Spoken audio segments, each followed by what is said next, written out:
अस्सलाम वालेकुम। मेरा नाम डॉक्टर मशहूद है और आज की वीडियो में हम एच पाइलोरी के बारे में बात करेंगे। एच पाइलोरी बहुत ही कॉमन इन्फेक्शन है जो कि पाकिस्तान के 70 से 80% लोगों के मेले में पाया जाता है, लेकिन सिर्फ 30 से 35% लोगों में ही इसकी सिम्टम्स आती हैं। एच पाइलोरी जो है ये एक रॉड शेप्ड बैक्टीरिया है जो कि मैदे की अंदरूनी तह है उसके अंदर रहता है और वहाँ पर अमोनिया रिलीज़ करता है जिससे वो स्टमक के एसिड को न्यूट्रलाइज कर देता है और इसके अलावा वहाँ पे इन्फ्लेमेशन होती है जिसकी वजह से मैदे की जो अंदरूनी सतह है उसके अंदर अल्सर पैदा हो जाता है और ये अल्सर अगर ज़्यादा लंबे अरसे तक रहे तो कैंसर में कन्वर्ट हो सकता है जिसे माल्टोमा कहते हैं। सबसे पहले हम इसकी सिम्टम्स के बारे में बात करते हैं। सिम्टम्स के अंदर मैदे के अंदर जलन का रहना है और पेट के ऊपर वाले हिस्से में दर्द का रहना, इसके अलावा डकार बहुत ज़्यादा आना और गैस का रहना। इसके अलावा पखाने काले रंग के आ सकते हैं जो कि मैदे के अंदर जो अल्सर है उसमें से ब्लीडिंग होने की वजह से होता है। ब्लड वैसे फ्रेश रेड कलर का होता है लेकिन पखाना खारिज होने तक उसमें मुख्तलिफ केमिकल रिएक्शन होकर वो ब्लैक कलर का हो जाता है या फिर उल्टी के अंदर भी खून का आना शामिल हो सकता है। एच पाइलोरी का पता कैसे चलेगा? सबसे पहले आपने सीरम एंटीबॉडीज़ करवाएं।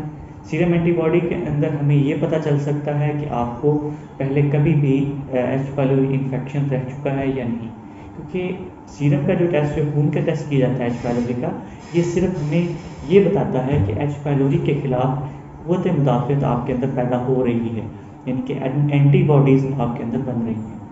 लेकिन ये हमें ये नहीं बताता कि ये इन्फेक्शन आपको आज से 10 साल पहले हुआ था या अभी इस वक्त मौजूद है।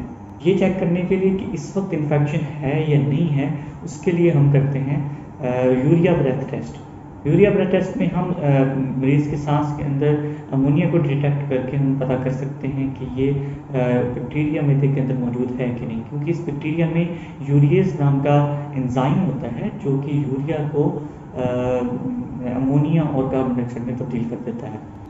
दूसरा टेस्ट जो इसके बारे में रीसेंट अभी मौजूदा इन्फेक्शन का पता चलाने के लिए किया जा सकता है वो स्टूल एंटीजन टेस्ट है, जिसके अंदर हम पखाने के अंदर इस बैक्टीरिया के छोटे छोटे टुकड़े जिन्हें एंटीजन कहा जाता है, जिसके रिस्पॉन्स में हमारा जिस्म एंटीबॉडी पैदा करता है, उनको डिटेक्ट करते हैं। इसका मतलब अगर ये डिटेक्ट हो जाता है पखाने के अंदर तो इसका मतलब है कि इस वक्त बैक्टीरिया मैदे के अंदर मौजूद है और एंटीबायोटिक कोर्स की ज़रूरत है। लेकिन जो सबसे एक्यूरेट मेथड है लेकिन वो पेनफुल है, वो हमारे पास एंडोस्कोपी के ज़रिए बायोप्सी लेना है, यानी एंडोस्कोपी करते हैं और मैदे की जो अंदरूनी तह है उसका छोटा सा सैंपल लेकर उसके अंदर हम बैक्टीरिया को डिटेक्ट करते हैं।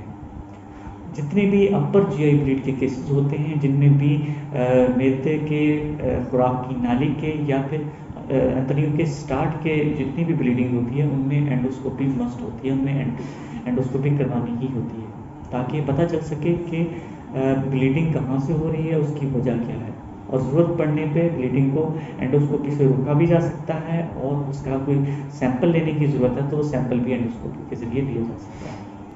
जब डायग्नोस हो जाए कि आपको एच पाइलोरी का मसला है तो इसके इलाज के तौर पर आमतौर पर दो एंटीबायोटिक्स का कम्बिनेशन दिया जाता है, लेकिन ये एंटीबायोटिक्स का जो चूज़ करना है ये डॉक्टर के ऊपर है, क्योंकि हर इलाके में एच पाइलोरी की रेजिस्टेंस डिफरेंट है।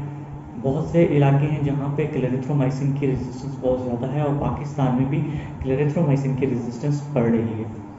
इस वजह से जो आम कम्बिनेशन हम पहले दिया करते थे वो अब कई पेशेंट्स पे काम नहीं करता, तो ये डॉक्टर को चूज़ करने दें कि वो आपको ट्रिपल थेरेपी यानी 3 दवाइयों की थेरेपी पे रखेगा या क्वाड्रुपल थेरेपी यानी कि 4 अद्वियात इस्तेमाल करेगा। लेकिन इनमें एक पीपीआई यानी कि मैदे के जो कैप्सूल्स होते हैं जो कि एसिड मैदे के अंदर तेज़ाब जो है उसको पैदा करने को रोकते हैं, वो लाजमी शामिल होते हैं, क्योंकि जब मैदे के अंदर तेज़ाब पैदा नहीं होगा तो मैदे के अंदर एंटीबायोटिक्स का जमा होना आसान हो जाएगा और इन बैक्टीरियाज के ऊपर एक्ट करना भी आसान हो जाएगा।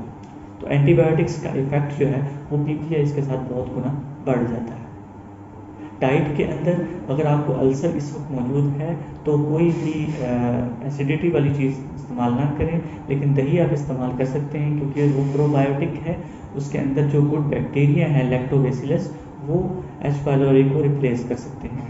इसके अलावा हर खाने से पहले 15-20 मिनट पहले पानी का इस्तेमाल लाजमी करें। जितना ज़्यादा पानी का इस्तेमाल करेंगे उतना आपके लिए अच्छा होगा। इसके अलावा डाइट जो है वो मेन चीज़ है कि आपने फ्राइड फूड इस्तेमाल नहीं करनी। इसके अलावा कोई भी मिर्च मसाले वाली चीज़ें इस्तेमाल ना करें। ऐसी हर वो डाइट जो एक अल्सर को डैमेज कर सकती है वो इस्तेमाल नहीं करें, और ताकि आपके मैदे के अंदर जो अल्सर बन चुका है उसको हील होने में टाइम मिल सके।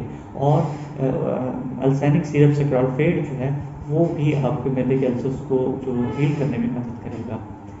एच पाइलोरी बहुत ही रेजिस्टेंट बैक्टीरिया है, तो लिहाजा इसमें किसी किस्म की भी सेल्फ मेडिकेशन करने की कोशिश ना करें, क्योंकि ये 1-2 एंटीबायोटिक्स के साथ और ऐसे ही रैंडम एंटीबायोटिक्स के साथ ठीक नहीं होता, बल्कि इसकी रेजिस्टेंस जो है वो मज़ीद बढ़ जाती है।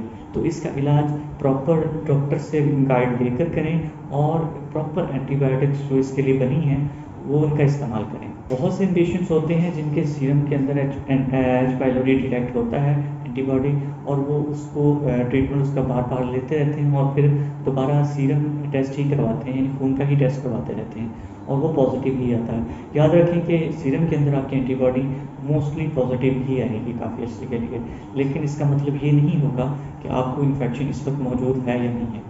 एंटीबायोटिक का कोर्स पूरा करने के बाद दोबारा यूरिया ब्रेथ टेस्ट या फिर स्टूल एंटीजन टेस्ट करवाएं। कोर्स पूरा होने के बाद जब आप यूरिया ब्रेथ टेस्ट या फिर stool antigen test H pylori का करवाएंगे तो आपको पता चल जाएगा कि जो एच पाइलोरी था उसने इस एंटीबायोटिक्स को रिस्पॉन्ड किया है या नहीं किया। अगर तो रिस्पॉन्ड किया है तो ठीक है, आप 14 दिन उसका कोर्स पूरा करें। अगर वो उसने रिस्पॉन्स नहीं किया तो फिर आप नेक्स्ट थेरेपी जो प्रोटोकॉल थेरेपी है उस पर जा सकते हैं। याद रखें कि एच पाइलोरी के लिए किसी किस्म की देसी दवाइयाँ या होम्योपैथिक मेडिसिन जो है वो यूज़ ना करें। ये अद्वियात आपको आपकी सिम्टम्स को तो बेहतर कर सकती हैं वक्ती तौर पर कि आपको जलन ना हो और अल्सर कुछ हद तक हील हो जाए, लेकिन ये एच पाइलोरी को किल नहीं कर सकती, एच पाइलोरी को मार नहीं सकती। आपकी सिम्टम्स वक्ती तौर पर बेहतर हो जाएंगी, लेकिन एच पाइलोरी फिर भी आपके जो मैदे के अंदर मौजूद रहेगा। जब एच पाइलोरी मैदे के अंदर मौजूद रहेगा तो फिर दोबारा से वो यही अल्सर पैदा कर सकता है। लिहाजा एच पाइलोरी को सीरियसली लें और इसके लिए एंटीबायोटिक का कोर्स लाजमी करवाएं। अगर आपकी उम्र 55 साल से ज़्यादा है और आपको एच पाइलोरी का इशू है तो एंटीबायोटिक के साथ साथ हम लाजमी रिकमेंड करेंगे कि आप एंडोस्कोपी से बायोप्सी भी करवाएं, क्योंकि 55 साल से ऊपर जो कार्सिनोमा है, जो कैंसर है, मार्टोमा जो बनता है, उसके चांसेस बहुत ज़्यादा बढ़ जाते हैं। अभी भी अगर आपके सेहत में कुछ सवाल हैं एच पाइलोरी के बारे में तो कमेंट्स में पोस्ट करें। इंशाल्लाह हम अगली वीडियो में आपके जवाब ज़रूर देंगे। मैं अपनी दुआओं में याद रखिएगा। इस चैनल को सब्सक्राइब करें, इस वीडियो को लाइक करें, अपने दोस्तों के साथ शेयर करें। अल्लाह हाफिज़।